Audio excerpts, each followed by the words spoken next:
शिवाय।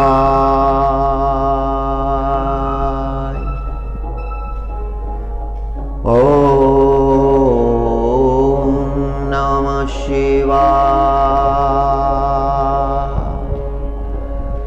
ओम।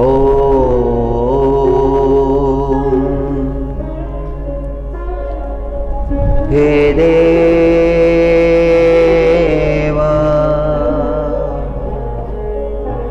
हे दयिता, हे भुवनेकवन्धो,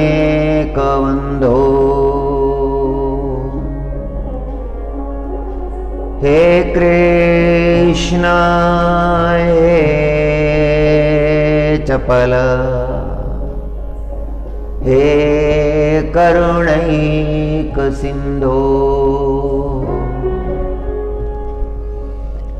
हे नाथ, हे रमण,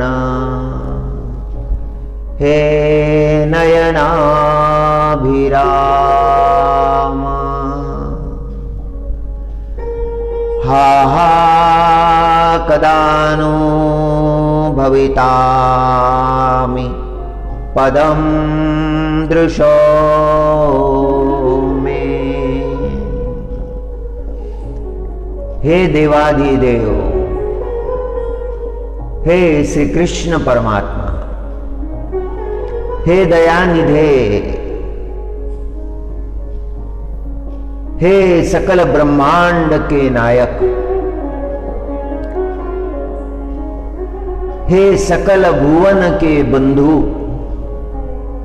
हे कृष्ण, हे चपल, हे करुणैक सिंधो, हे करुणा सागर,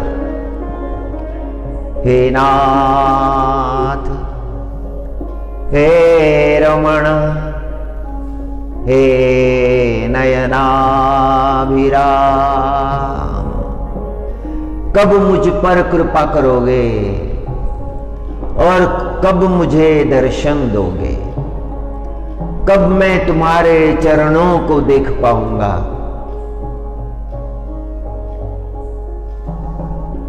हे राधे गोविंद, मुझ पर कृपा करो। ये प्रार्थना कर रहे हैं मध्य युग के महान संत बिल्व मंगलाचार्य जी महाराज। वाणी बड़ी मधुर है, उनका अंतकरण बड़ा कोमल था। बड़े अमीर परिवार में, श्रीमंत परिवार में, धन संपन्न परिवार में उनका जन्म हुआ था।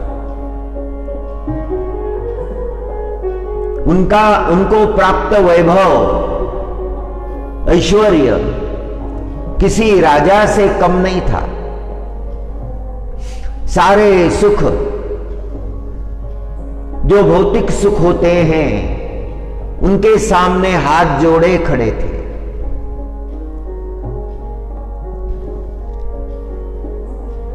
दिखने में बहुत सुंदर थे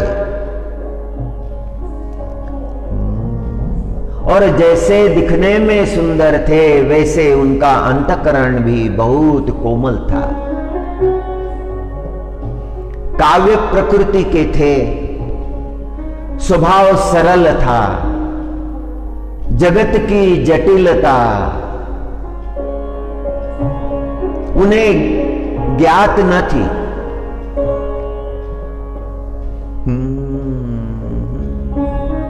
हरि हरि। माता पिता की मृत्यु हो गई, सारे परिवार का भार इन पर आ पड़ा। पत्नी बड़ी आज्ञाकारिणी, प्रेम स्वरूपा थी, सेवा में कोई कमी नहीं होने देती थी।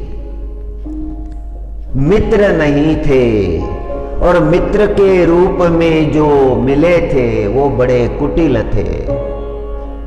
भयंकर थे। उनकी दृष्टि बिल्वमंगल के धन पर थी और जिसको जितना मिला उतना उसने लूट लिया, हड़प लिया। धीरे धीरे धीरे धन कम होने लगा। समाज में जो प्रतिष्ठा थी वो भी घटने लगी। जो आदर सम्मान परिवार को प्राप्त था वो घटने लगा। जो परिजन धन लूटने की इच्छा से आकर रहे थे, उनका स्वार्थ सिद्ध होने के बाद में वो चले गए और बुरे मित्रों की संगत में फंसकर बिल्वमंगल चिंतामणि नाम की गणिका के घर गए। गणिका बड़ी ज्ञानी थी। उसके पास कई लोग आते थे। उसके चरणों में धन अर्पण करते थे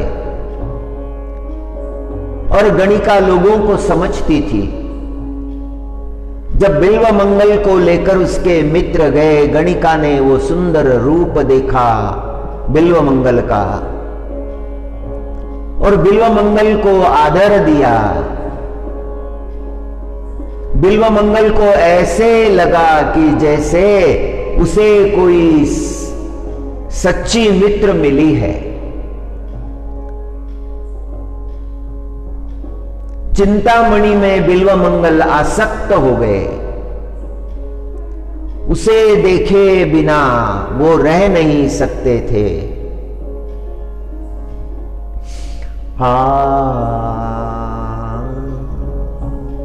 एक दिन पिता का श्राद्ध आया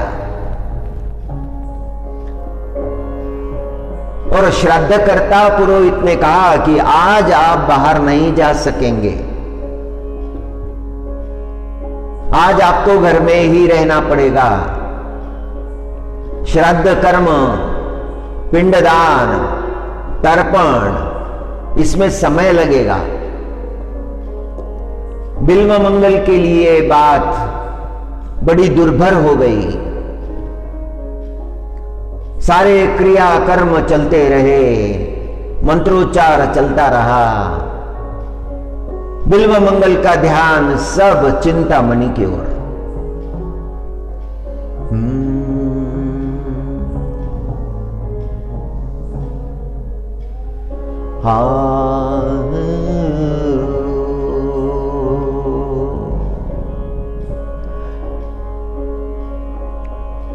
श्राद्ध कर्म पूरा हुआ, ब्राह्मण भोज आरंभ हुआ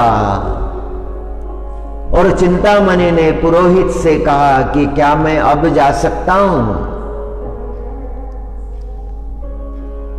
पुरोहित कहने लगे कि अभी तो अतिथि भोजन रहा है, वो सब पूरा कीजिए, नियम के अनुसार सब पूरा कीजिए, बाद में चले जाइए। बिल्वमंगल के लिए अब ये सह्य नहीं था। बिल्वमंगल ने श्राद्ध भोजन के कुछ पदार्थ लिए और वो दौड़ पड़े चिंतामणि से मिलने के लिए। और पहुंचते पहुंचते रात हो गई। तब तक चिंतामणि सो गई थी।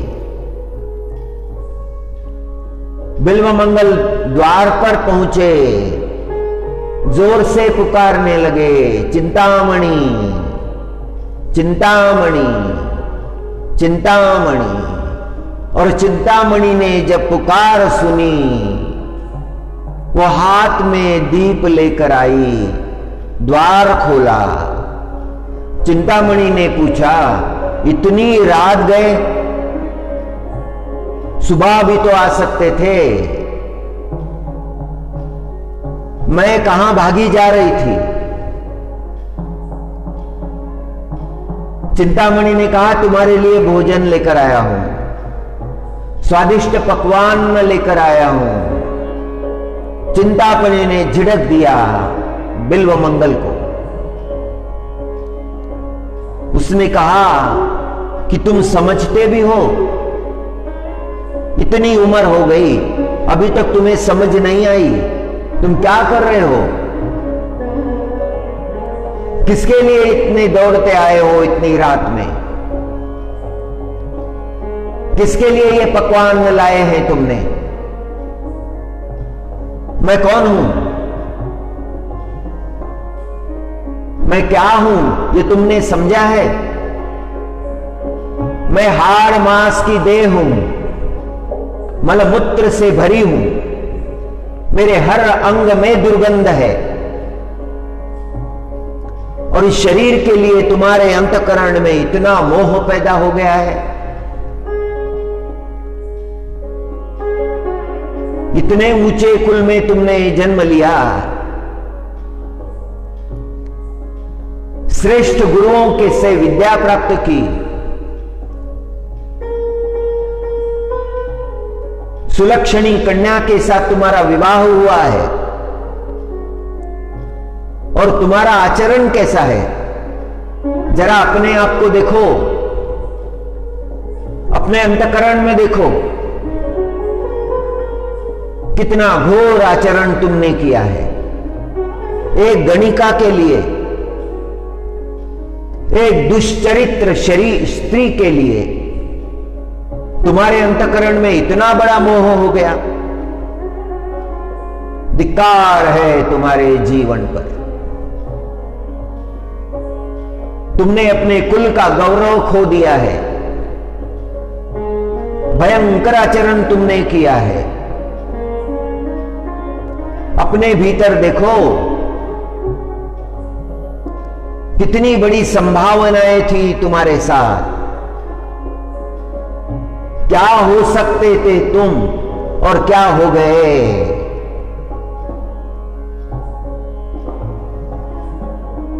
क्या गणिका के घर के लिए आना तुम्हारा उचित है? गणिका कभी किसी की हुई है? धिक्कार है तुम्हारे जीवन पर, शत शत धिक्कार है। गणिका के आंखों से आंसू बह रहे थे, बिल्व मंगल गर्दन झुकाए हुए खड़े थे।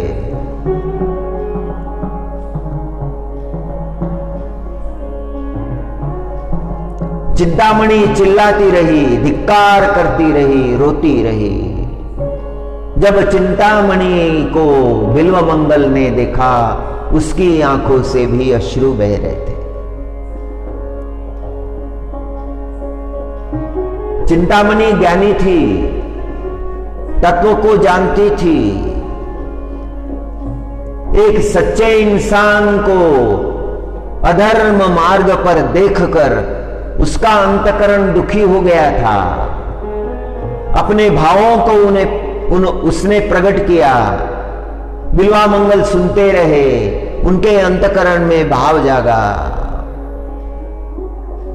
कि चिंतामणि ने कृपा की है। आज मुझे ये बताने के लिए मेरे माता पिता नहीं है, मेरे गुरु भी मुझसे दूर है। चिंतामणि यदि आज मुझे ये ना बताती तो कौन बताता। सच कड़वा होता है, कड़वे सच को समझना ही पड़ता है। सच कड़वा होता है किंतु परिणाम मधुर होते हैं। और उसी क्षण जैसे बिजली कौंध गई, मेघ गर्जना करने लगे, घोर वर्षा होने लगी।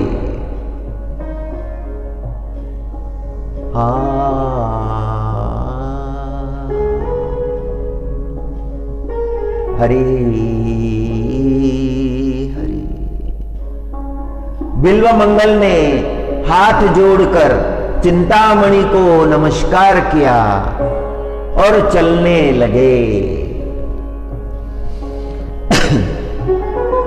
चलते चलते गंगा गोदावरी के तट पर आए।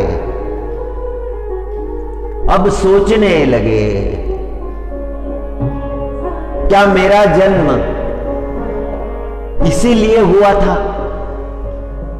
मेरा कितना अधःपतन हुआ है, मैं कितना नीचे गिर गया हूं। जो सद्गुण मैंने जीवन में धारण किए थे वह कहां चले गए? मैं अपने आप से कितना बदल गया।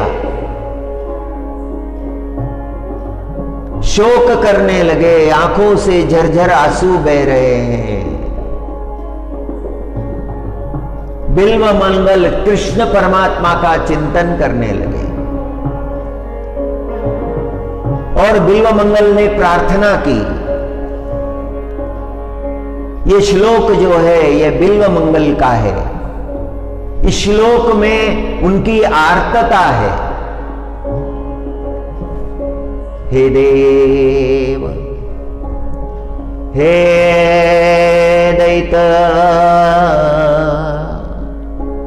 भुवनेक बंधो, हे देव,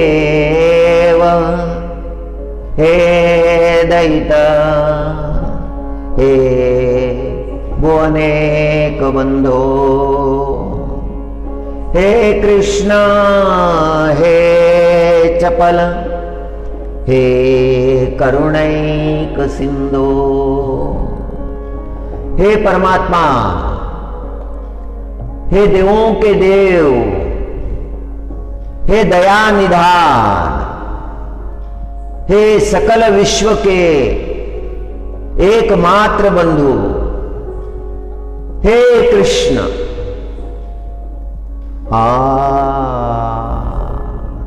हे करुणा के सिंधु, हे नाथ, हे श्री राधा रमण, हे नयनाभिराम, हे परमात्मा, कब मैं आपके चरणों का दर्शन प्राप्त करूंगा? राधारमण हरि गोविंदा, जय राधारमण हरि गोविंदा। राधे राधे राधे राधे गोविंदा, वृंदावन चंद्रा, अनाथनाथा दीनबंधु, राधे गोविंदा। पंढरीनाथा पांडुरंगा, राधे गोविंदा। वृंदावन चंद्रा, अनाथनाथा दीनबंधु, राधे गोविंदा। हा हा हे देव, हे दैत, हे भुवनेक बंधो, हे कृष्ण, हे चपल, हे करुणैक सिंधो, हे नाथ, हे रमण, हे नयनाभिराम।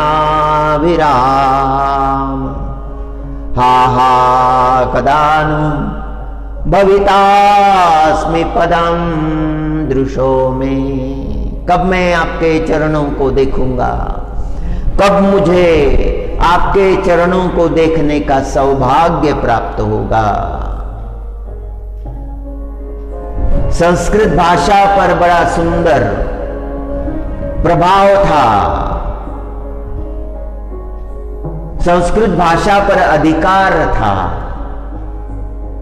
अंतकरण बहुत कोमल था, कवि का अंतकरण था। और जब कवि परमात्मा का भक्त बन जाए तो वाणी में बड़ी मधुरता आ जाती है और उस मधुरता से ही गायन करते हैं, केवल कृष्ण परमात्मा के स्वरूप का गायन करते हैं।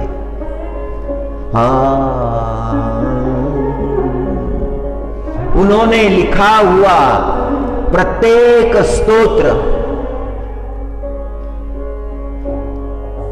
प्रत्येक मंत्र संत महात्माओं के लिए गले का हार हो गया। उसकी मधुरता जो थी, वो मधुरता सारे संत समाज के लिए आकर्षण का केंद्र हो गई। उनके पदों को बड़े प्रेम के साथ गाया जाता है और इसका ही गायन होना चाहिए। विषयों का गायन करने से मनुष्य की बुद्धि भ्रष्ट हो जाती है। विषयों का गायन सुनने के लिए मधुर लगता है, लेकिन मधुर होता नहीं है। मधुर यदि लगे भी तो उसके परिणाम भयंकर होते हैं। विषयों के प्रति आसक्ति जागृत होती है वह गायन करने से। और बिल्व मंगल जी के स्तोत्रों का, मंत्रों का गायन करने से अंतकरण में परमात्मा के लिए अनुरक्ति निर्माण होती है।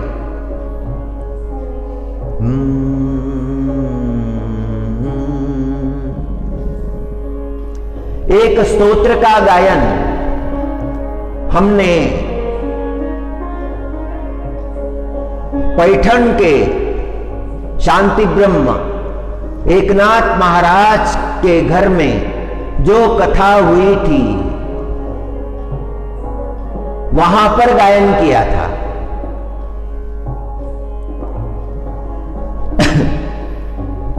और श्रोताओं में एक सज्जन बैठे थे, पैठण के ही निवासी थे या आसपास के थे, वह तो याद नहीं। पहली कथा महाराज जी के घर में जो पहली कथा संपन्न हुई थी,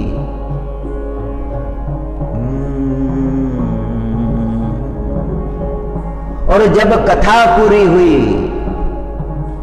तो सज्जन मिलने आए और हाथ जोड़कर उन्होंने अपना परिचय दिया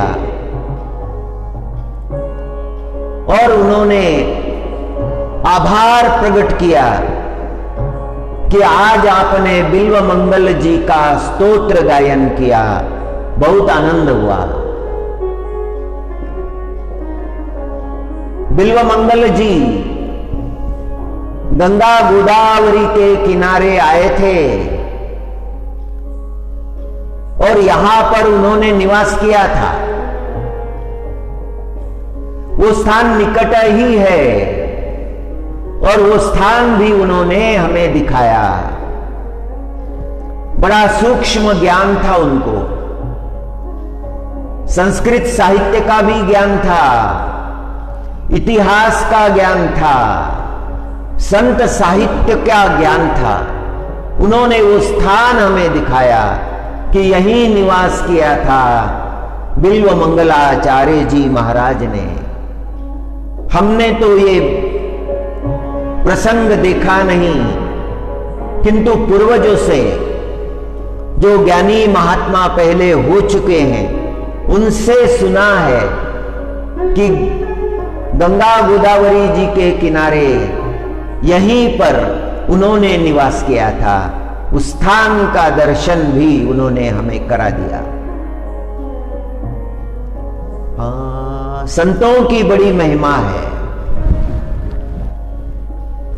संतों के लिए जिसके अंतकरण में प्रेम प्रकट हो गया, उस पर भगवान की कृपा हो गई। भगवान कृपा करने के पहले संत से मिला देते हैं,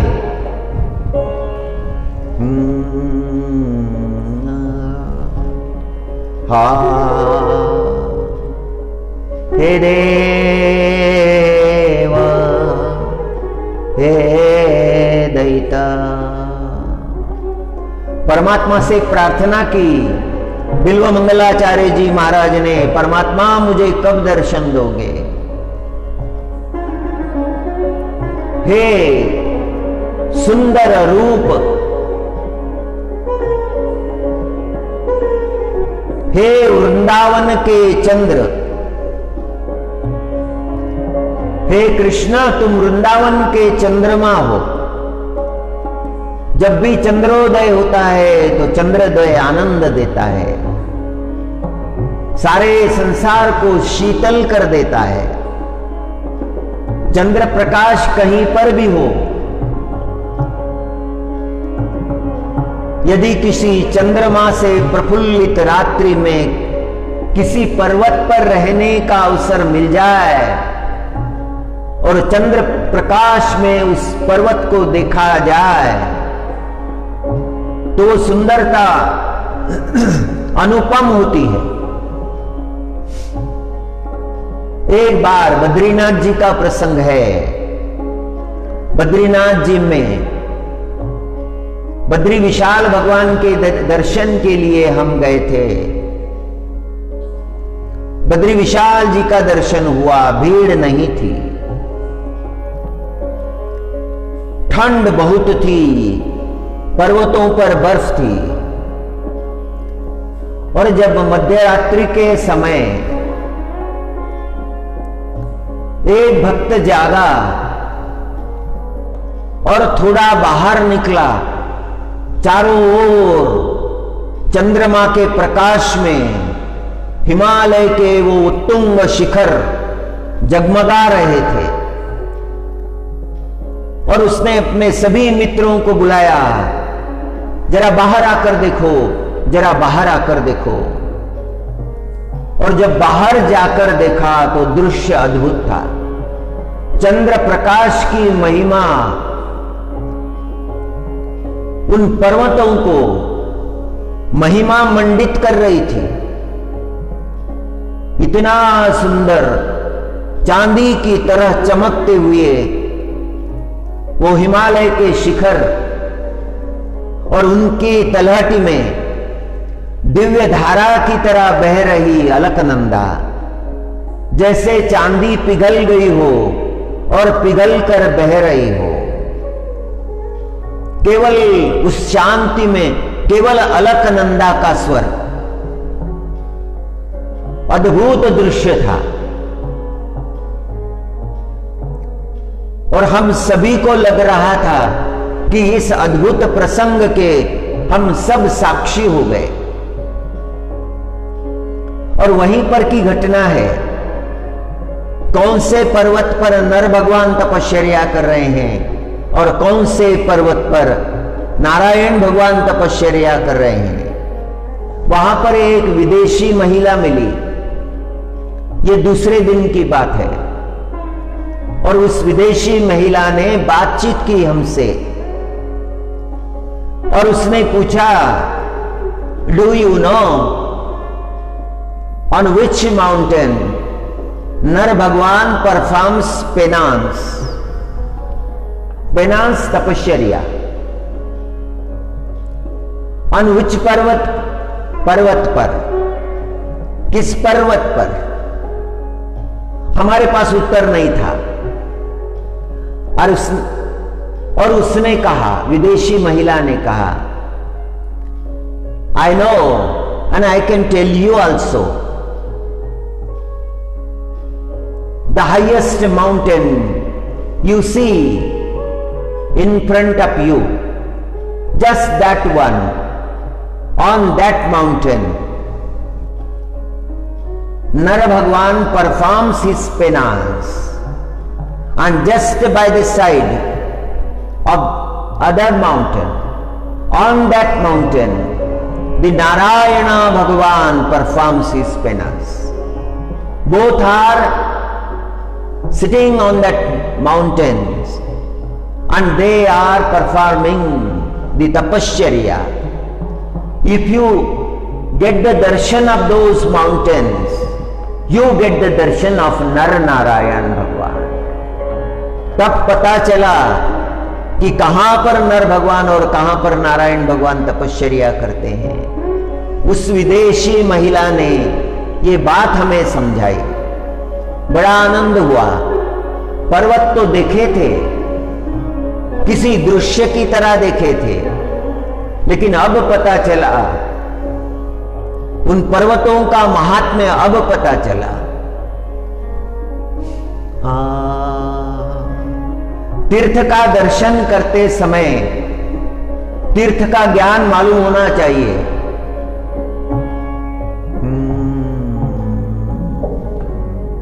बिल्व मंगलाचार्य जी महाराज ने सुंदर स्तोत्रों की रचना की।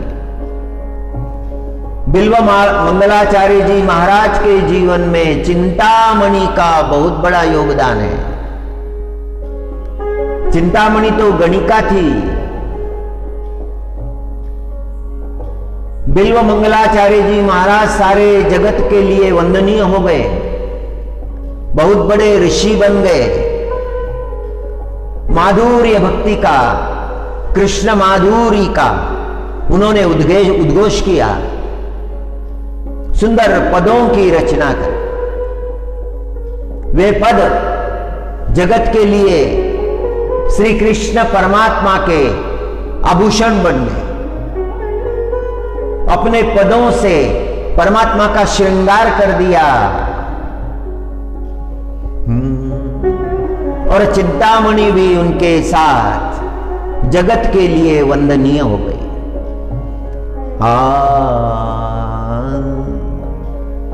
हरि हरि शब्द स्पर्श रूप रस गंध, ये 5 विषय है। साधक को इनसे बचना पड़ता है। संसारी इन 5 विषयों के अधीन हो जाते हैं। इनमें से एक भी जीवन में बलवान हो गया तो दुर्गति हो जाती है, और जिसके जीवन में ये 5 विषय बलवान हो जाएं तो फिर उसकी क्या गति होगी। आद्य गुरु शंकराचार्य जी महाराज ने सावधान किया है। आद्य गुरु शंकराचार्य जी महाराज ने कहा कि एक दोष अगर जीवन में आ गया तो उस मनुष्य की दुर्गति होती है, उस जीव की दुर्गति होती है। तो 5 दोष जिसके जीवन में आए उसे कितना सावधान रहना चाहिए। शब्द दोष आया था हिरण के जीवन में, और शिकारी को मालूम था कि इसके जीवन में शब्द दोष है, इसे संगीत बड़ा प्रिय लगता है, और वो वंशी वादन करने लगा और हिरण इधर उधर देखने लगा। वंशी की ध्वनि सुनकर उसका अंतकरण मोहित हो गया, और जहां से ध्वनि आ रही है उधर ही हिरण जाने लगा। जलाशय देखा, शांत जलाशय, शीतल जलाशय, निर्मल जलाशय, और कानों में संगीत है, बांसुरी का संगीत।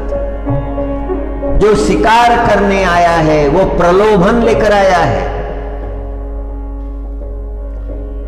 विषयों का प्रलोभन मनुष्य जीवन का नाश करते हैं। इस तत्व को समझाना है। इसी तत्व को आद्य गुरु शंकराचार्य जी महाराज समझाते हैं। जगत गुरु शंकराचार्य जी महाराज ने इन दोषों की विस्तार से व्याख्या की है, और सामने जो दृष्टांत रखा है वो हिरण का है। बड़ा सुंदर जीव है हिरण, भीरू है, स्वभाव से भीरू है, डरने वाला है, दिन भर दौड़ते रहता है। और वो हिरण जलाशय पर पानी पीने के लिए आया, पानी का आनंद ले रहा है। और तभी उस शिकारी ने बांसुरी नीचे रख दी और धनुष्य बाण लिया और बाण छोड़ दिया। हिरण घायल हो गया, शब्द विषय का गुलाम हो गया था, इसीलिए हिरण को मरना पड़ा। आचार्य ने देखा एक दोष के अधीन हुआ, शब्द दोष के, और मरण आ गया। स्वयं चलकर आया है मृत्यु की।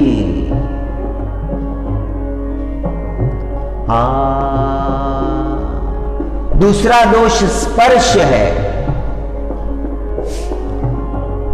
इसका दृष्टांत जो है वो हाथी का है। शब्द पंच वीरेव पंच,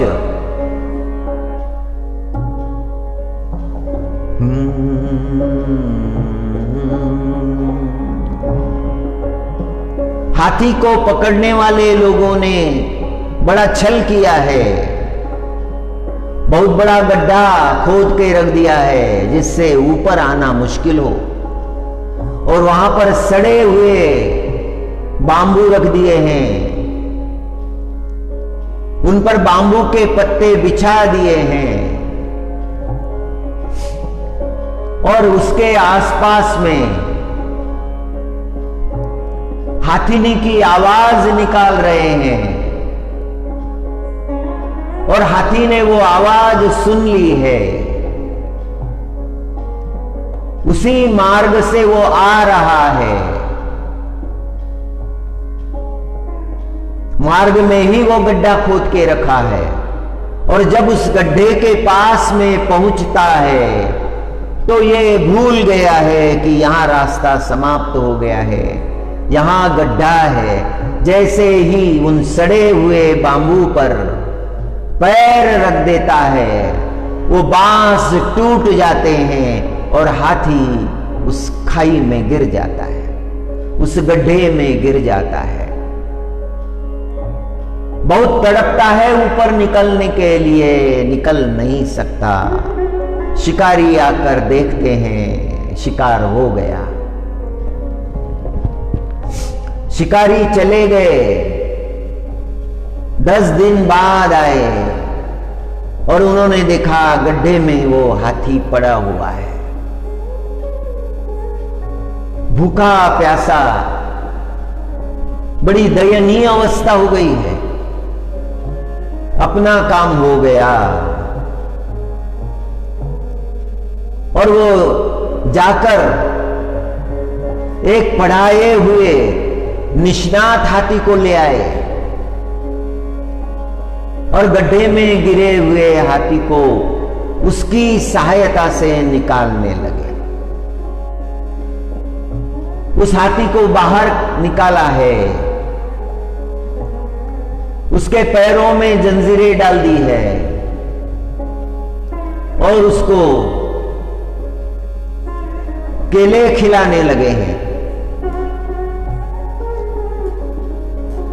जब वो हाथी उन फलों को खाता है तो खिलाने वाले की तरफ धन्यवाद की दृष्टि से देखता है कि ये कितना अच्छा मनुष्य है, ये मुझे फल खिला रहा है। वैसे तो हाथी गुलाम हो गया। दोष उसके जीवन में आया, स्पर्श दोष। स्पर्श दोष ने गुलाम कर दिया। तीसरा दोष है रूप दोष। बरसात के दिनों में दीपक की वो लौ देखकर, ज्योति देखकर छोटे छोटे कीड़े आ जाते हैं, शलभ आ जाते हैं और दिए की चारों ओर घूमने लगते हैं। वो शलभ उस ज्योति से मोहित हो जाते हैं और अंत में उस शिखा में कूदकर जल जाते हैं, भस्म हो जाते हैं। शलभ की अवस्था देखकर जगत गुरु शंकराचार्य जी महाराज ने कहा कि ऐसी ही जीव की भी अवस्था है। वो रूप के अधीन हो जाता है, सुंदरता के अधीन हो जाता है, अंत में उसका नाश हो जाता है। शब्द दोष नाश कराता है, स्पर्श दोष नाश कराता है, रूप दोष नाश कराता है, और रस दोष चौथा। जल में मछली होती है और मछली पकड़ने वाला जानता है कि मछली को कैसे पकड़ना है। मछली को पकड़ने के लिए उसने बराबर जो पदार्थ उसको प्रिय है वो कांटे से लगा दिए हैं और लकड़ी से रस्सी के सहारे वो कांटा छोड़ दिया है। और मछली आती है, उस पदार्थ को देखती है, उसके मन में विचार आता है कि नहीं, ये तो मरण है, ये मृत्यु का मार्ग है, इसके निकट नहीं जाना चाहिए। स्वयं को समझाती है, लेकिन उसकी आसक्ति इतनी है उस पदार्थ के लिए, वो खाना चाहती है, स्वयं को समझाती है मैं बुद्धिमानी से खाऊंगी। कांटे का स्पर्श होने नहीं दूंगी। और खाते खाते वो भूल जाती है कि उसने वो कांटा निगल लिया है, उसके जबड़े में वो अटक गया है, पकड़ी गई मछली। मछली का अंत हो गया। यदि रस के कारण उस पदार्थ का भक्षण ना करती तो बच जाती। और अंतिम दोष जो है वो है गंध, वो भ्रमर। उसे फूलों का पराग, फूलों का मकरंद बहुत पसंद है, और उस मकरंद के लोभ से, उस पराग के लोभ से वो फूल पर बैठ जाता है और वो रस ग्रहण करने लगता है। इतना आनंद होता है उसे कि वो सब भूल जाता है। और संध्या होने के बाद में पुष्प बंद हो जाता है। अब वो कैद हो गया, उसके पास सामर्थ्य है, पत्थर में भी छेद कर सकता है, काष्ठ में छेद कर सकता है, इतना सामर्थ्य है उसके पास। कठोर काष्ठ जो पत्थर के जैसा है, उसमें छिद्र करने का सामर्थ्य उसमें है, किंतु यहां पर उस सामर्थ्य का कोई उपयोग नहीं। वो बंदिस्त हो गया। वो सुबह की प्रतीक्षा करने लगा कि जब सुबह हो जाएगी, पुष्प खिल जाएगा और फिर मैं बाहर निकलूंगा। बाहर निकलने की प्रतीक्षा करता है। उस भ्रमर की जो अवस्था हो जाती है, वही अवस्था मनुष्य की होती है कि एक दिन आएगा मैं ये सब छोड़ दूंगा। जो व्यसनाधीन है वो यही सोचते हैं कि ये जन्म भर के लिए नहीं है, कुछ समय बाद इसे छोड़ देंगे, इसके अधीन नहीं होंगे, लेकिन वो छोड़ ही नहीं सकते हैं। इसी में उनकी मृत्यु हो जाती है। एक दोष काफी है मनुष्य के जीवन को बर्बाद करने के लिए। एक दोष उनके जीवन में आया, इसीलिए हिरण की मृत्यु हो गई, हाथी गुलाम हो गया, मछली मारी गई।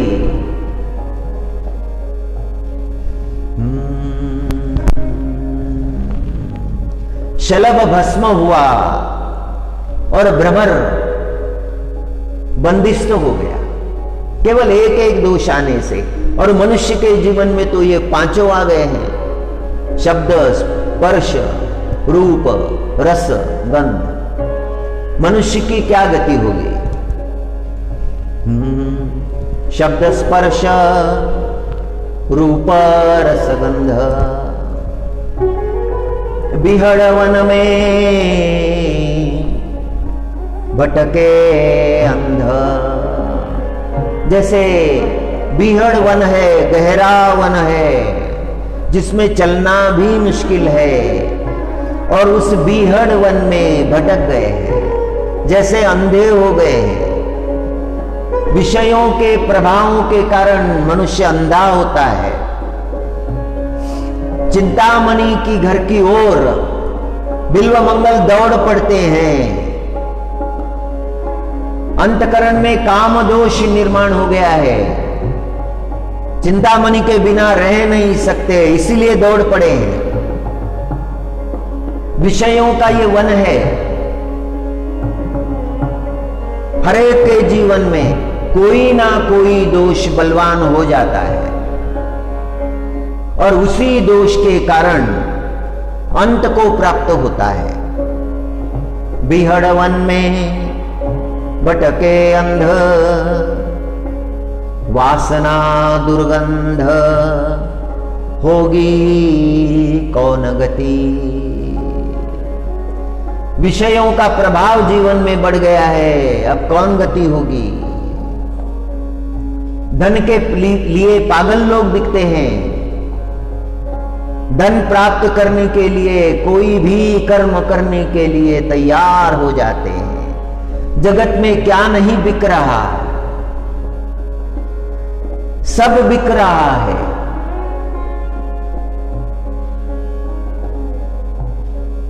मरे हुए लोगों के अवयव भी बिक रहे हैं, उसका भी व्यापार हो रहा है। धन के लिए जो पागल हो गए हैं, जिन्होंने धर्म मर्यादा का उल्लंघन किया है, जिन्होंने सत्य मार्ग को छोड़ दिया है, दया करुणा विहीन हो गए हैं, इनके लिए क्या कहें। धर्म अधर्म इनके लिए बचा ही नहीं। शास्त्र इनके लिए बचे ही नहीं। संत वचनों का महत्व इनके जीवन में रहा ही नहीं। कोई धन के लिए पागल है तो कोई अधिकार के लिए उन्मत्त है। स्वार्थ के कारण निर्दय हो गए हैं, कठोर हो गए हैं। आपने देखा है कितना भयंकर संक्रमण का काल पिछले 18 महीनों में सारे संसार ने देखा है।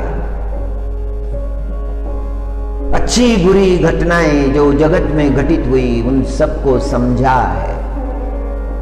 कैसे कैसे कर्म हो गए, कैसी कैसी बातें हो गई। मनुष्य ही मनुष्य का दुश्मन हो गया।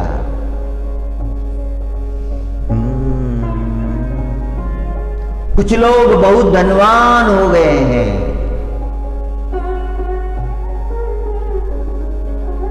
धन के लिए बड़े भयंकर जघन्य कर्म कुछ लोगों ने किए हैं। ऐसे जीवन का धिक्कार है। यदि शास्त्र को सुना होता, यदि शास्त्र को समझा होता तो ऐसे कर्म नहीं करते। और कई लोगों ने इस संक्रमण काल में, इस महामारी के भयंकर वातावरण में मनुष्योचित कर्म किए हैं, सहायता की है। कुछ कुछ तो ऐसे हैं कि जो पढ़े लिखे नहीं है, शास्त्र जिन्होंने देखा भी नहीं, शास्त्र जिन्होंने सुना भी नहीं,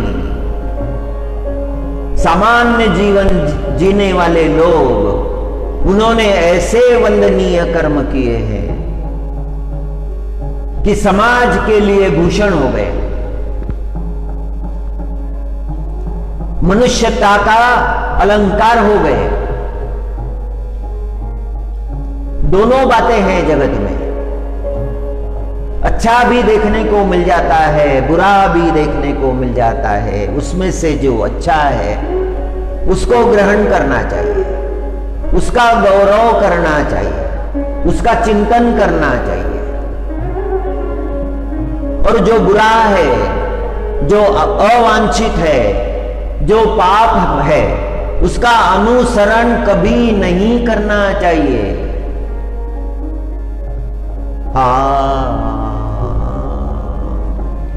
हरि संतों का उपदेश हमें सावधान करता है। एक बार एक राजा बुरे लोगों की संगत में पड़ गया। जब बुरे लोग मिलते हैं तो कभी कभी बहुत अच्छे दिखते हैं, लगता है कि बहुत अच्छे हैं। उनकी बुराई इतनी प्रचंड हो जाती है, इतनी बढ़ जाती है कि जो सच्चरित्र मनुष्य है वो भी उनके संग में बिगड़ जाता है।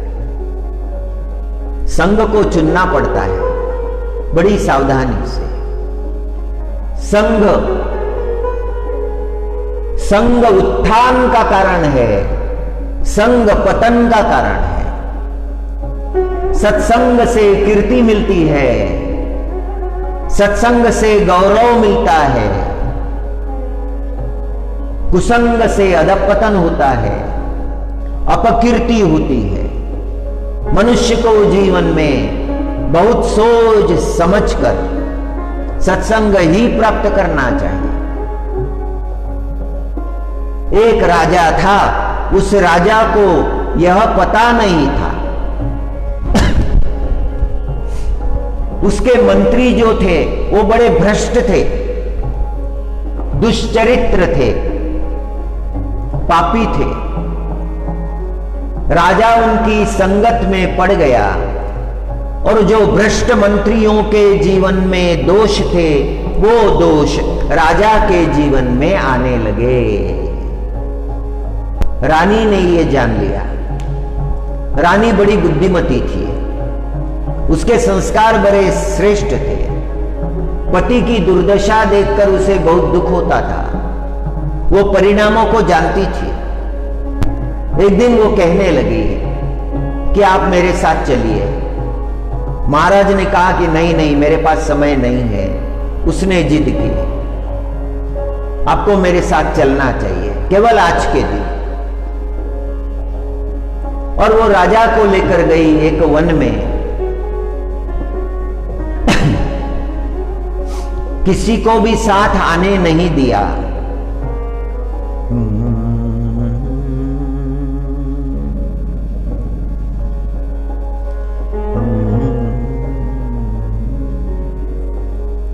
और वहां पर उस वन में एक छोटी सी कुटिया देखी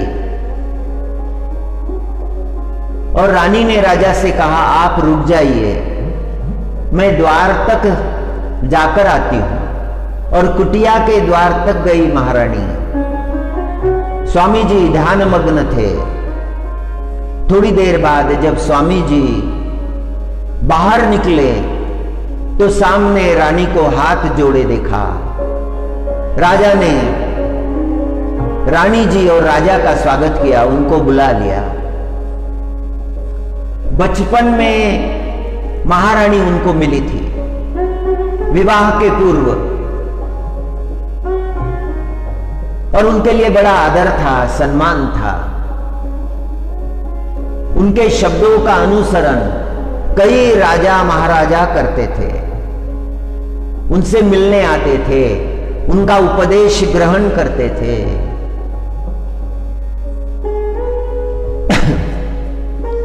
महात्मा जी ने राजा रानी का स्वागत किया और फिर महारानी जी से पूछा कि कैसे आना हुआ।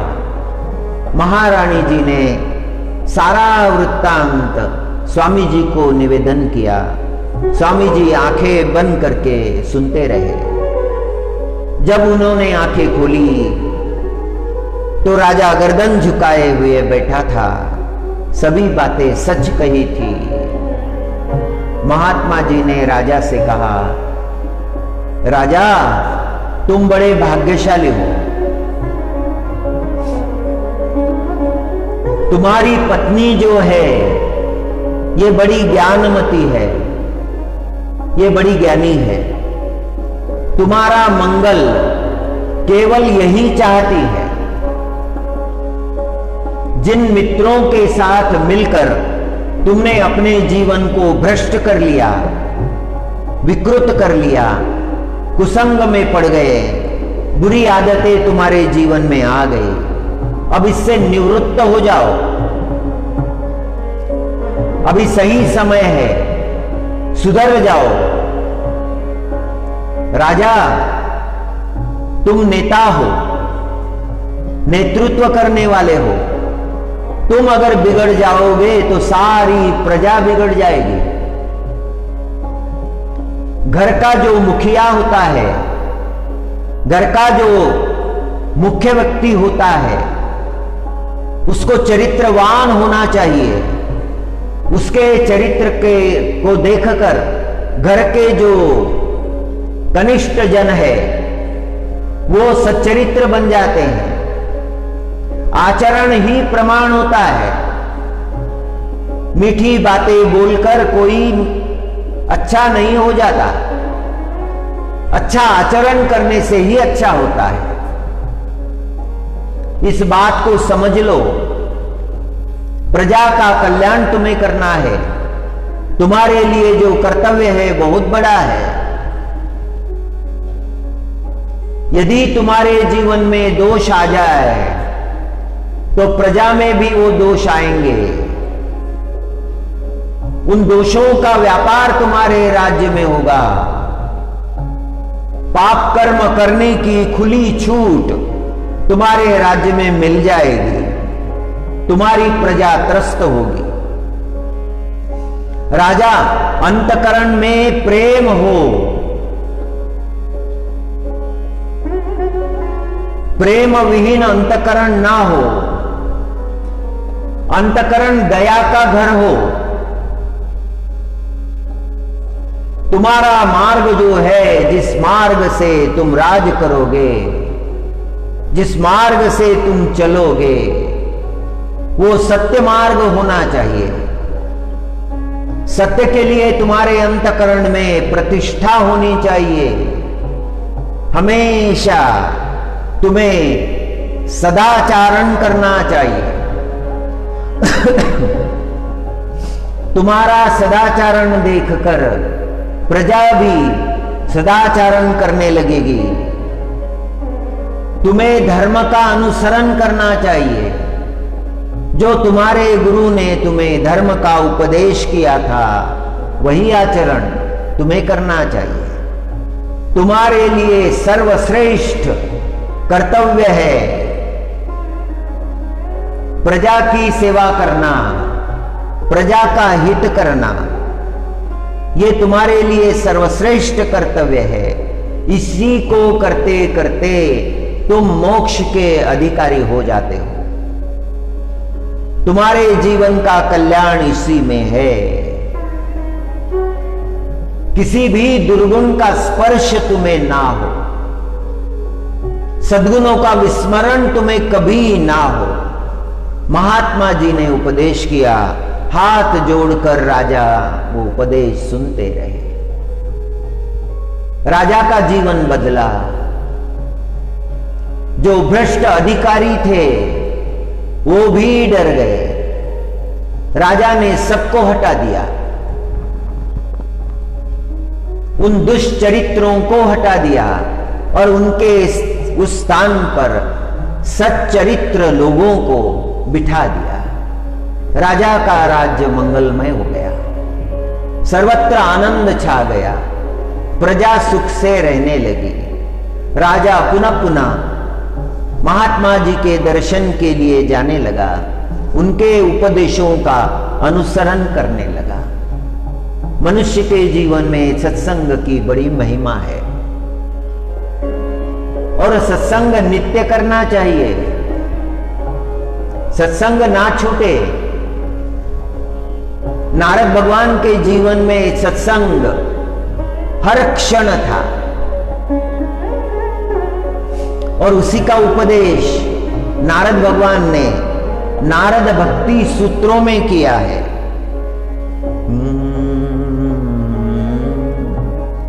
तस्मिन् अन्यथा तद्विरोध शुदासीनता च अन्यान् श्रेयाणां त्यागो नन्यता।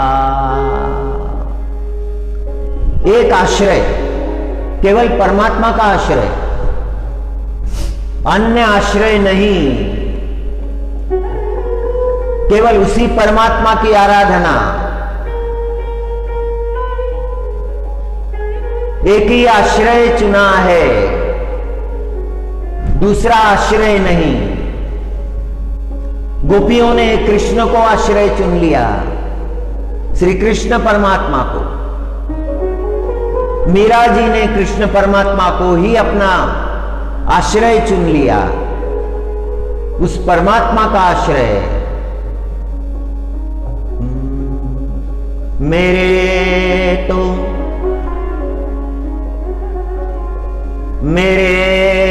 तो गिरिधर गोपाल, दूसरो ना कोय।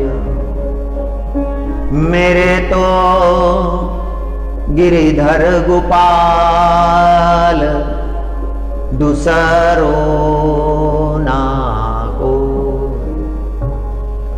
अनेक देवता निघे माझे चित्त,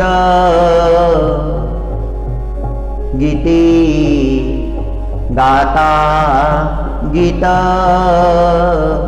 विठोबाचे। अनेक देवता निघे माझे चित्त, गीती गाता गीत विठोबाचे।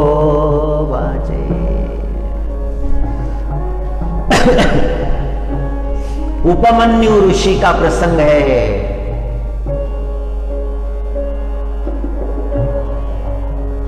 उपमन्यु ऋषि ने मां से दूध मांगा था। हे मां मुझे दुग्ध दो। मां ने थोड़ा आटा लिया और प्याले में घोल दिया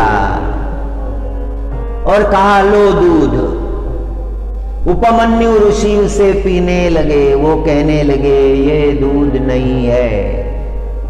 मैं मातुल के घर गया था, वहां मुझे दूध पीने को मिला, वो दूध था, ये दूध नहीं है। माताजी ने कहा कि हे उपमन्यु, हमारे घर में दूध नहीं है, हमारे घर में गाय नहीं है, हम दरिद्र है। हमने शिव भगवान की आराधना नहीं की।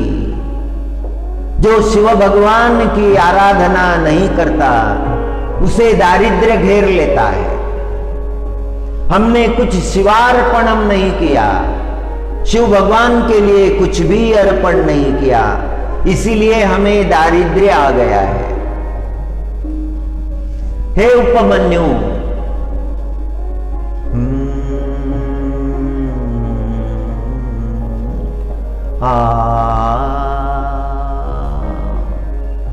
तुम्हें दूध चाहिए, जाओ शिव भगवान से दूध मांगो।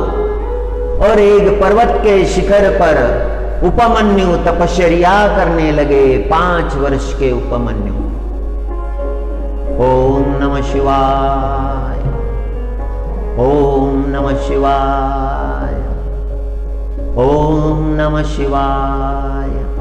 शिव भगवान परीक्षा करने के लिए आए, इंद्र बनकर आए और उपमन्यु से कहने लगे, हे बालक, तुम जो चाहो मैं दे सकता हूं, मैं इंद्र हूं, मुझसे मांग लो। उपमन्यु ऋषि ने इनकार कर दिया, उस बालक ने इनकार कर दिया। उसने कहा कि नहीं नहीं, मुझे आपसे कुछ नहीं चाहिए, मेरी मां ने कहा है, मुझे केवल शिव चाहिए, शिव भगवान जो देंगे वो मैं ले लूंगा, मुझे शिव कृपा की प्राप्ति करनी है। और उपमन्यु की निष्ठा देखकर शिव भगवान प्रकट हो गए, दर्शन दिया, शिव गणों में श्रेष्ठ बना दिया उपमन्यु ऋषि को, और सारी संपदाएं, सारा ऐश्वर्य उपमन्यु को दे दिया। थोड़ा सा दूध मांगने के लिए आए थे, दूध का समुद्र ही दे दिया। अन्याश्रय, अनन्याश्रय जीवन में नहीं होना चाहिए, केवल एक आश्रय, उस परमात्मा का आश्रय।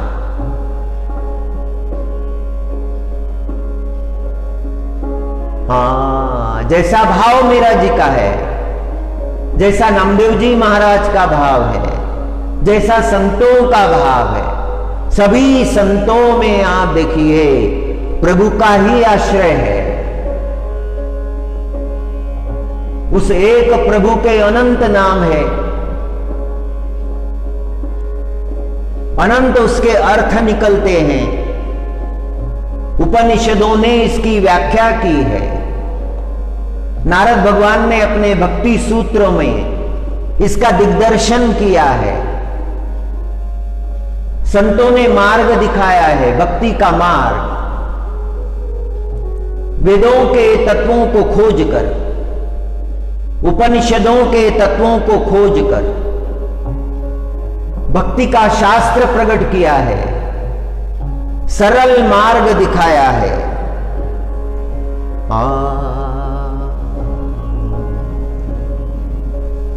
हरि हरि। भगवान की जो कथा है, श्रीमद् भागवत कथा जो है, वो कैसी है? भागवत के महापंडित, महान आचार्य श्री गदाधर भट्ट जी महाराज, इनका एक सुंदर पद है। पूरा तो हमने लिया नहीं, उसका एक चरण ही लिया है। उस एक चरण का ही हम चिंतन करते हैं। अघ अघ संवारिणी, अधम उधारिणी, कलिकाल तारिणी, मधुमयन गुणकथा, मंगल विधायिनी, प्रेम रसदायिनी, भगति अनपायिनी, होय जीव सर्वथा। चरण तो एक ही है, चार ही पंक्तियां ली है, लेकिन चार पंक्तियों में भक्ति का महात्म्य स्वामी गदाधर जी महाराज ने प्रकट किया है। वृंदावन के संत है, शुरू में वृंदावन में नहीं थे, किसी नगर में बड़ी मान्यता को प्राप्त थे, भागवताचार्य थे, भगवान की कथा कहते थे, उनकी कथा कहकर लोग तल्लीन हो जाते थे। उनकी मधुर कथा का समाचार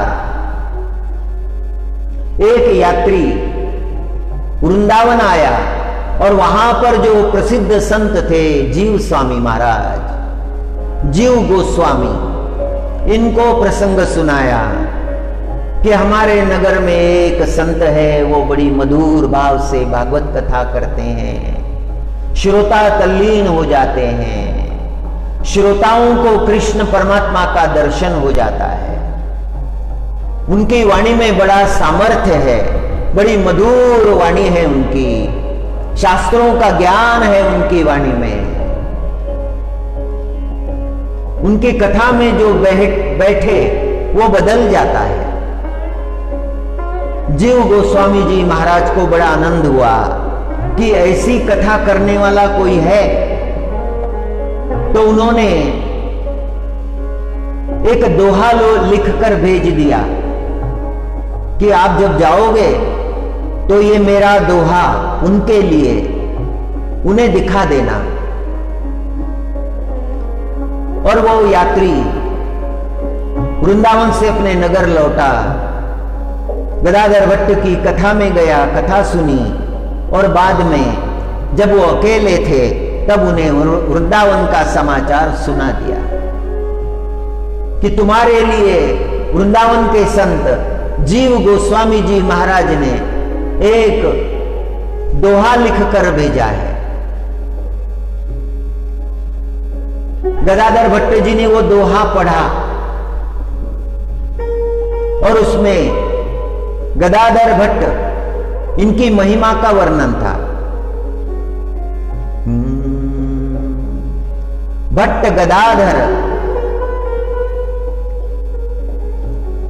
गदाधर साधु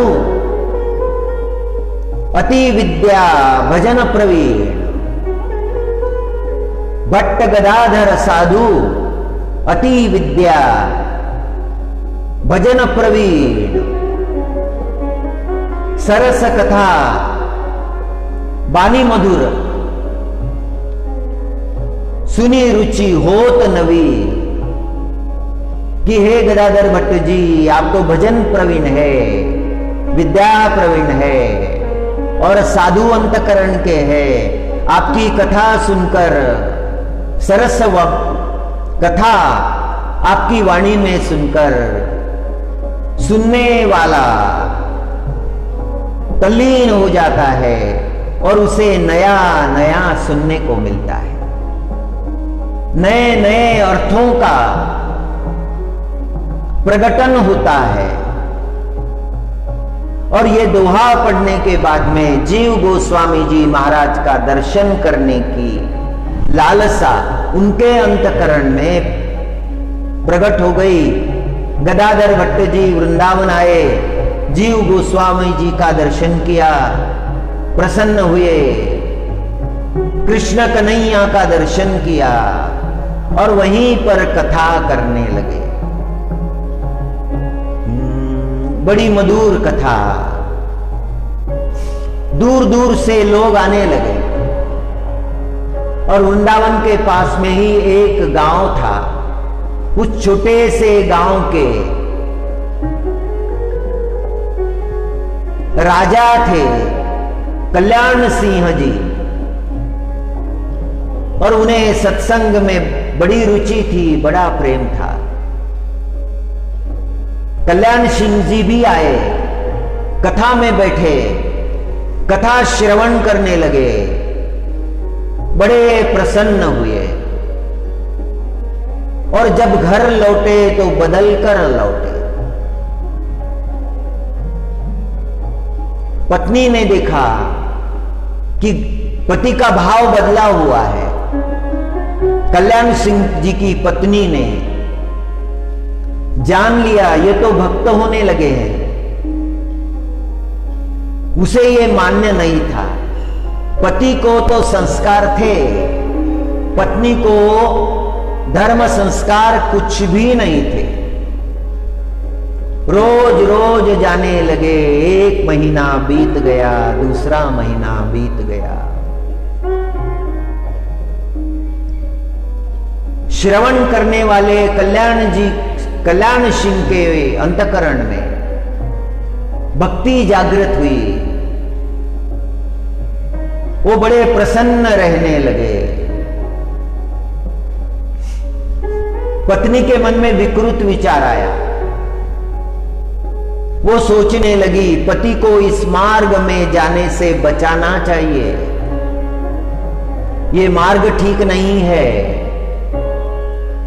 तो एक दिन पत्नी ने अपने पति के लिए ही बड़ा भयंकर कर्म किया, जो किसी को नहीं करना चाहिए। गांव में एक भीख मांगने वाली स्त्री आई थी। उस स्त्री को बुला लिया और उससे पूछा कि दिन भर में तुम्हें क्या मिल जाता है। और वो भिक्षुणी कहने लगी कि 2 वक्त का भोजन मिल जाता है, कोई फटा पुराना कपड़ा दे देता है। ठीक है, तुम्हें धन वगैरह मिलता है? भिक्षुणी कहने लगी कि कभी कभी मिलता है, पैसा 2 पैसा मिलता है। तुम्हें यदि मैं 20 रुपए दे दूं, उसकी आंखें फटी की फटी रह गई। 20 रुपए? हां, चांदी के 20 रुपए यदि मैं तुम्हें दे दूं। भिक्षुणी कहने लगी उससे तो मेरा जीवन बदल जाएगा, लेकिन मुझे क्या करना होगा? और कल्याण सिंह जी की पत्नी ने कहा कि तुम्हें भागवत कथा में जाना होगा, और वहां पर जो कथा कहने वाले आचार्य हैं गदाधर भट्ट, उनकी भरी कथा में तुम्हें सबके सामने रो रो कर यह बताना होगा कि तुम्हारा जीवन भागवत कथा के इस प्रवक्ता ने भ्रष्ट किया है, तो तुम्हें मैं चांदी के 20 रुपए दूंगी। भिक्षुणी मान गई। गदाधर भट्ट जी की कथा में आई। कथा चल रही थी, वृंदावन के प्रसंगों का वर्णन चल रहा था। मधुर कंठ में गदाधर भट्ट जी गायन कर रहे थे। सारे श्रोता तल्लीन हो गए थे। अघ संहारिणी अधम उधारिणी कलिकाल तारिणी मधुमयन गुण कथा। पापों से छुड़ाने वाली, अघ संहारिणी। अघ का मतलब होता है पाप। पापों का संहार कर देती है।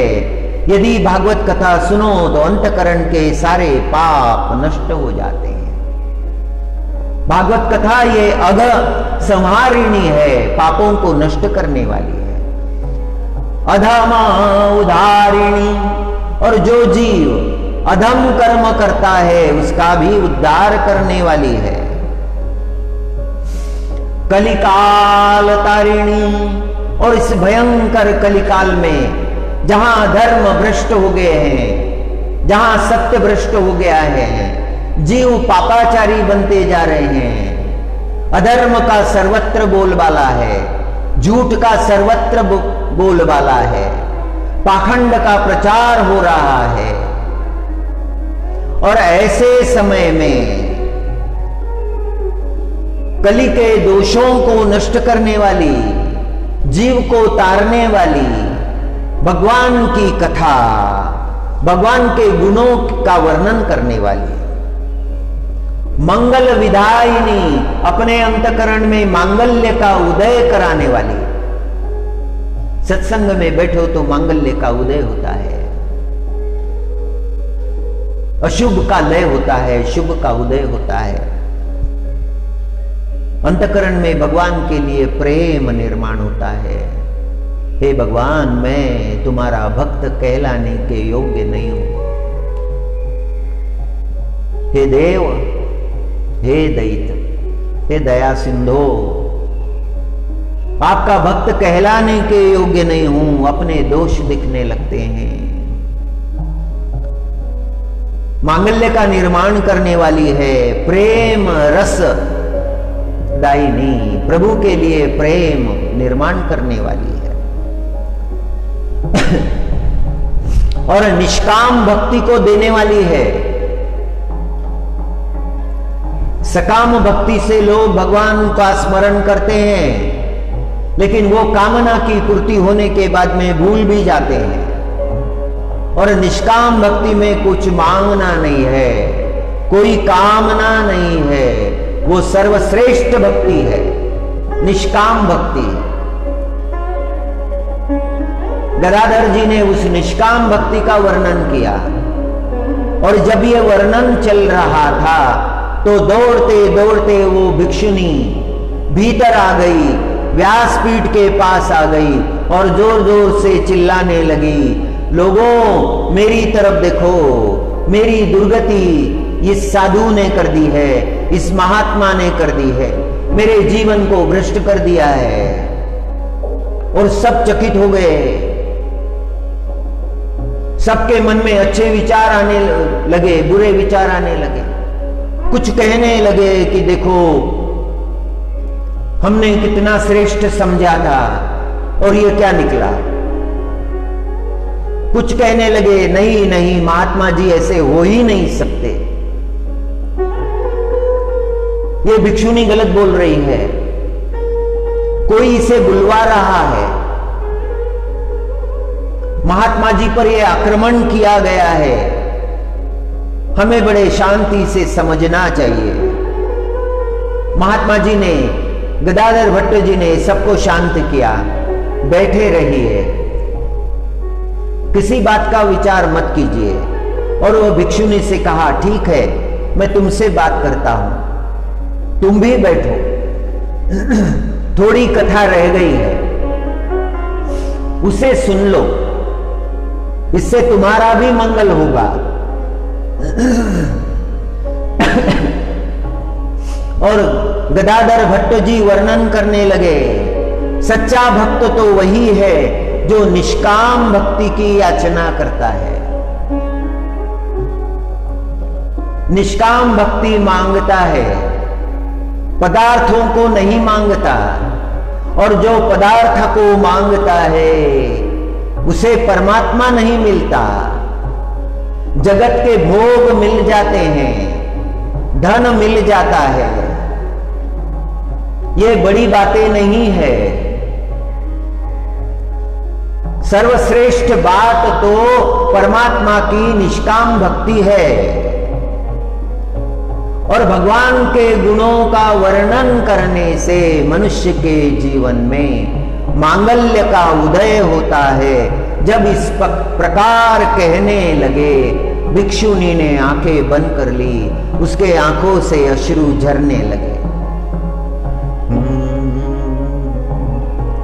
अघ संहारिणी, कितना भी बड़ा पापी क्यों ना हो, यदि वो भक्ति मार्ग में लग जाए तो उसके पाप नष्ट हो जाते हैं, उसका अधम जीवन बदल जाता है। भिक्षुनी सुन रही थी, अपने अंतकरण में विचार कर रही थी, मैं स्वयं पाप हूं, मैं अघ हूं, अधम हूं, मेरा उद्धार कैसे हो सकता है। और स्वामी जी के शब्द कानों में पड़े, कितना भी अधम हो, कितने भी अघ कर्म करने वाला हो, वह यदि भगवान का गुणगान करने लगे तो उसके सारे पाप नष्ट हो जाते हैं। ये बात जब कानों में पड़ी भिक्षुनी के, उसके आंखों से अश्रु झरने लगे। पास में एक पंडित जी बैठे थे, पंडित जी ने रहस्य जान लिया, उसको एकांत में ले गए, मंडप के बाहर ले गए और उससे पूछा कि तुमने गलत काम कर दिया, आज तक तुमने जो काम किए उसका दंड तो तुम्हें मिलेगा, लेकिन आज जो कर्म तुमने किया है, एक संत पर लांछन लगा दिया है, ये तुम्हारे जीवन का सबसे बड़ा जघन्य कर्म है। और भिक्षुनी रोने लगी, सारा वृत्तांत उसने उस सज्जन को सुना दिया। फिर आकर बैठे कथा में, कथा पूरी हुई, आरती पूरी हुई, सारे सज्जनों को बिठा दिया। कल्याण सिंह जी भी बैठे हुए हैं, वो भी सुन रहे हैं। और जो सज्जन भिक्षुनी को बाहर लेकर गए थे वो कहने लगे, सज्जनों, मैंने इस भिक्षुनी से बातचीत की है और सारा वृत्तांत मैं आपको सुना देता हूं। इस भिक्षुनी ने हम सब के सामने झूठ बोला है।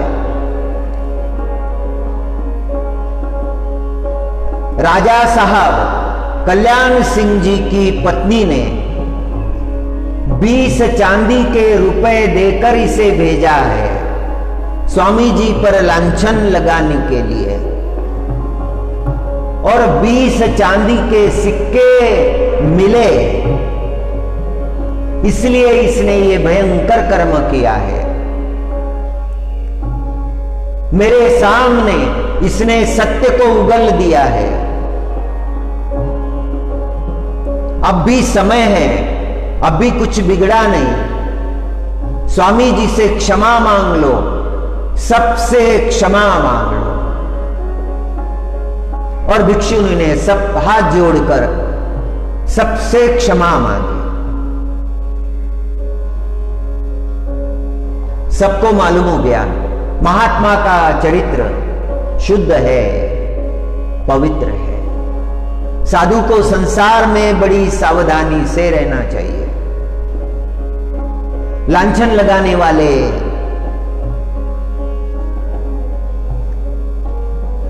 पापारोप करने वाले बहुत मिल जाते हैं।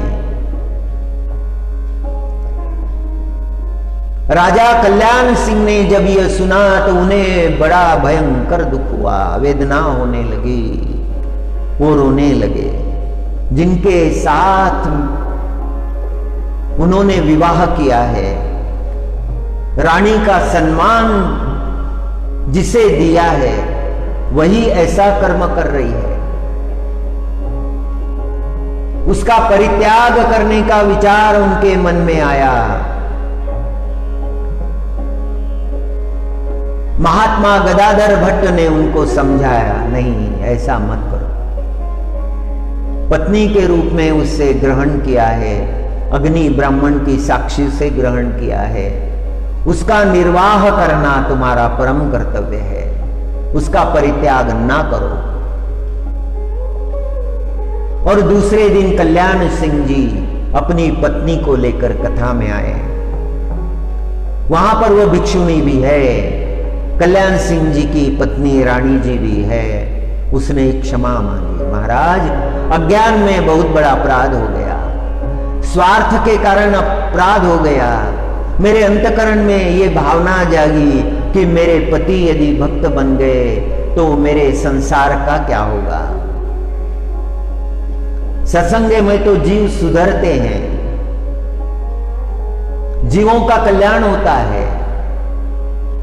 लेकिन मेरे मन में जो विचार आए थे वो मेरे पाप संस्कारों के कारण, मैं सोच रही थी कि सत्संग में जाकर लोग बिगड़ जाते हैं। स्वामी गदाधर भट्ट ने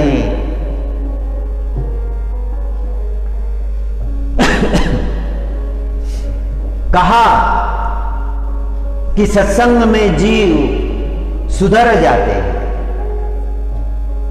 उनके पाप संस्कारों का लय हो जाता है और पुण्य संस्कारों का उदय हो जाता है। ऐसे महान संत जिन्होंने वृंदावन धाम में बड़ा पवित्र चरित्र किया है।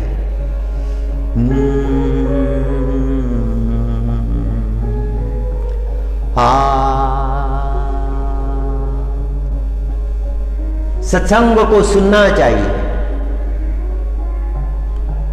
शास्त्र को सुनना चाहिए। श्रीमद् भगवद गीता के 16वें अध्याय में अंतिम श्लोक जो है 16वें अध्याय का, उसमें शास्त्र का महत्व बताया है। तस्मात् शास्त्रम प्रमाणं ते कार्याकार्य व्यवस्थितो ज्ञात्वा शास्त्रम विधानोक्ता कर्म कर्तु मिहार्हसि। श्री कृष्ण परमात्मा ने अर्जुन जी महाराज से कहा है कि शास्त्र वचन का पालन करना चाहिए। जो शास्त्रों ने कहा है उसका पालन करना चाहिए। शास्त्र जीवन का आधार है। शास्त्र जीवन को प्रशस्त करते हैं। जीवन को कैसा जीना चाहिए, कौन से कर्म करणीय है, कौन से कर्म अकरणीय है, ये शास्त्र बताते हैं। वेदों ने शास्त्रों को पिता कहा है। पिता के समान आदरणीय है शास्त्र। जैसे पिता का सम्मान होना चाहिए वैसे शास्त्र का सम्मान। इसीलिए शास्त्रों का दर्शन होता है, ग्रंथों का दर्शन होता है। ग्रंथ का दर्शन शास्त्र का दर्शन है। ग्रंथ का दर्शन संत का दर्शन है।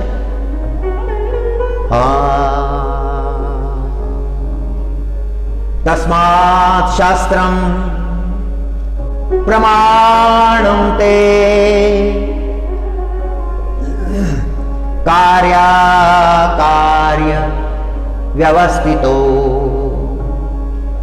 ज्ञात्वा शास्त्रम विधानोक्तं कर्म कर्तु मिहार्हसि।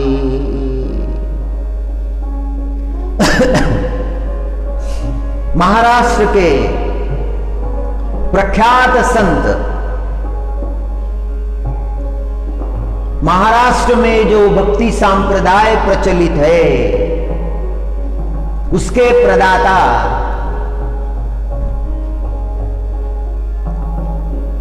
उन्होंने इस श्लोक पर भाष्य करते हुए अपने ग्रंथ में ये उद्बोधन किया है।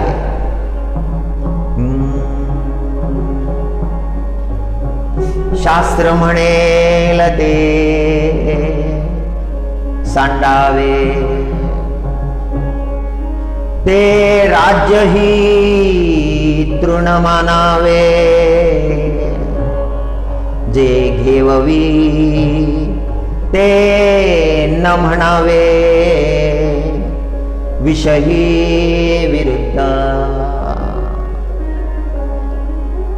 इन शब्दों में श्लोक की व्याख्या की है कि जो शास्त्र ने कहा है वो मान लेना चाहिए, वो स्वीकार कर लेना चाहिए। शास्त्र आज्ञा का पालन करना चाहिए। शास्त्र की आज्ञा ये सर्वोपरि है, सर्वश्रेष्ठ है। अपना राज्य जो है ये राज्य भी तृण के समान मानना चाहिए। इतना शास्त्र का महत्व है। और शास्त्र जो जो आज्ञा करता है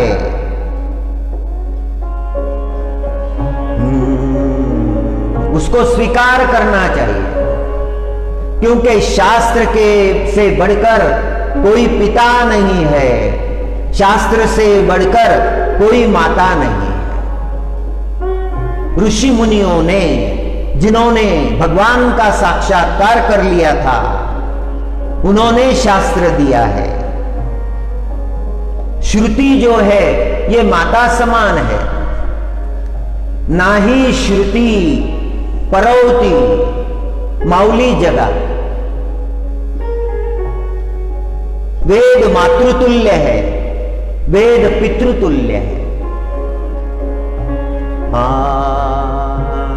शास्त्र का सम्मान, संत वाणी का सम्मान मनुष्य के जीवन में हमेशा होना चाहिए।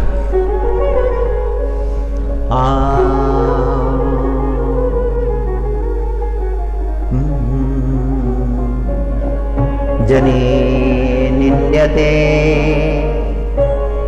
सर्व सोडो निध्यावे, जनी वंद्यते सर्व भावे करावे, जनी निंद्यते सर्व सोडो निध्यावे, जनी वंद्यते सर्व भावे करावे। भक्त को उपदेश किया है समर्थ सद्गुरु श्री रामदास स्वामी जी महाराज ने। जगत जिसकी निंदा करता है उसे छोड़ देना चाहिए। बहुत सरल है, निंदनीय कर्म को छोड़ देना चाहिए और वंदनीय कर्म का अनुसरण करना चाहिए। यही तो फल है शास्त्र श्रवण का। इसीलिए तो शास्त्र सुनने चाहिए। शास्त्र हमारे जीवन को प्रकाशित करते हैं, हमारे जीवन को ज्ञानमय कर देते हैं। समर्थ स्वामी जी महाराज ने बड़ा सुंदर सरल भाषा में उपदेश किया है। जनी निंद्यते सर्व सोडो निध्यावे, जनी वंद्यते सर्व भावे करावे, प्रभाते मनी राम चिंतित जावा, पुढे वैखरी राम आदि बदावा। इसीलिए महाराष्ट्र देश में परंपरा थी, जब दो लोग मिलते थे तो पहले शब्द का उच्चारण होता था राम राम। पहला शब्द मिलते ही पहले शब्द का उच्चारण राम राम होता था। शुकताल में कथा थी और सुबह हम घूमने के लिए जाते थे, अकेले ही जाते थे। और एक बार जाते जाते जाते ग्रामीणों की बस्ती में चले गए और वहां पर एक बूढ़ी मां अपने आंगन को बुहार रही थी और दूर से जब हमें देख लिया तो उठकर खड़ी हो गई और दोनों हाथ जोड़कर वो कहने लगी राम राम जी। इस युग में ऐसा कहां सुनने मिलता है।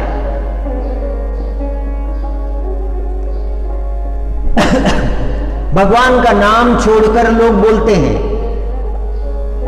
Hello, hi, how are you, कैसे हैं आप, ये सब बोलते हैं, भगवान का नाम नहीं लेते हैं।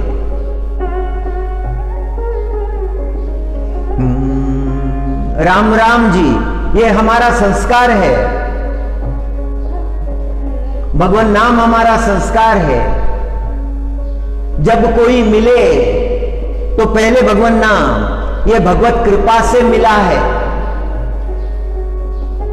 आपका दर्शन करके मुझे भगवान की याद आ गई, आपका दर्शन मेरे लिए कृपा है। राम राम जी। हाँ, समर्थ रामदास स्वामी जी महाराज के समय में यह परंपरा थी। एक गांव में दीवार पर लिखा हुआ था प्रभाते मनी राम चिंतित जावा। एक छोटे बच्चे ने पूछा अपने दादाजी से, दादाजी इसका अर्थ क्या है?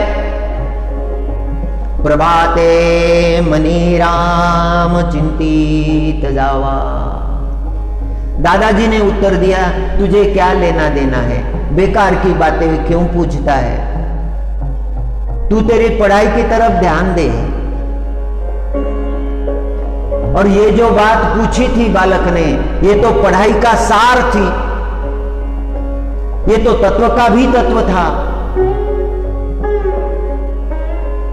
बालक तो ज्ञानी था, बूढ़ा अज्ञानी निकल गया।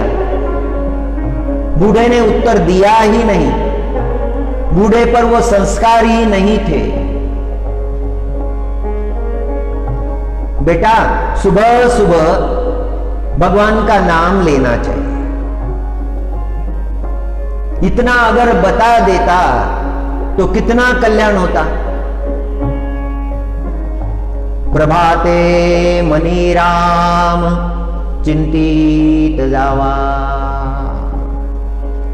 पुढे वैखरी राम आधी वदावा। आचरण के प्रदाता है, आचरण सदाचरण का मार्ग दिखाने वाले हैं संत। संत को शांति तभी मिलती है जब वो अपना कर्तव्य पूर्ण करते हैं। उनकी वाणी ये जगत कल्याण के लिए होती है। समर्थ रामदास स्वामी जी की वाणी जगत कल्याण के लिए है। उन्होंने प्रकट किया हुआ ग्रंथ दास बोध, कोई भी पन्ना खोल लीजिए, कहीं भी ग्रंथ खोलिए, वहां आप जो पढ़ेंगे वो ज्ञान का सार होगा, नवनीत होगा, शास्त्र का परम तत्व होगा।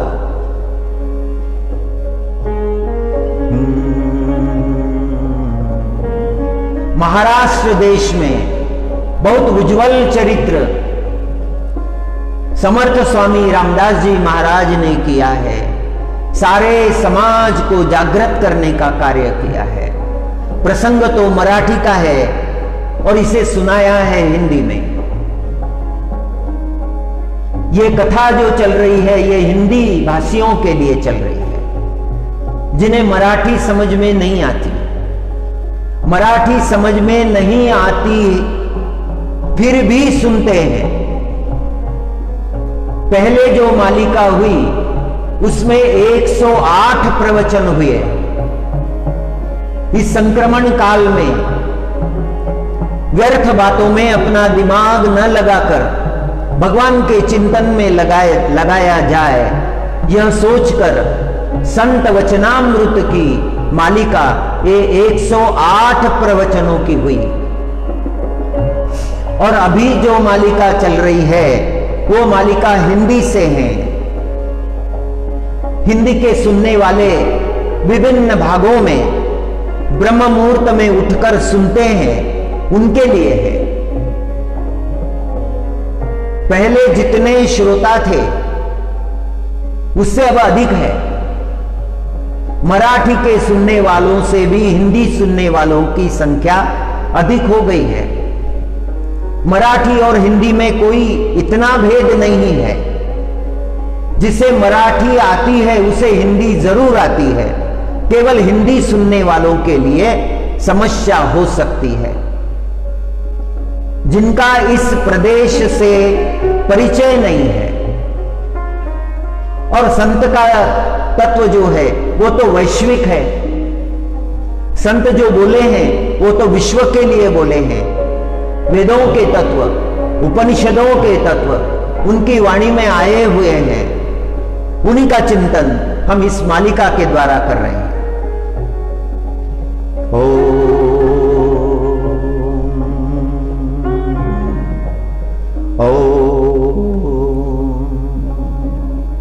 हरि ओम पूर्णमदः पूर्णमिदं पूर्णात् पूर्णमुदच्यते पूर्णस्य पूर्णमादाय पूर्णमेवावशिष्यते।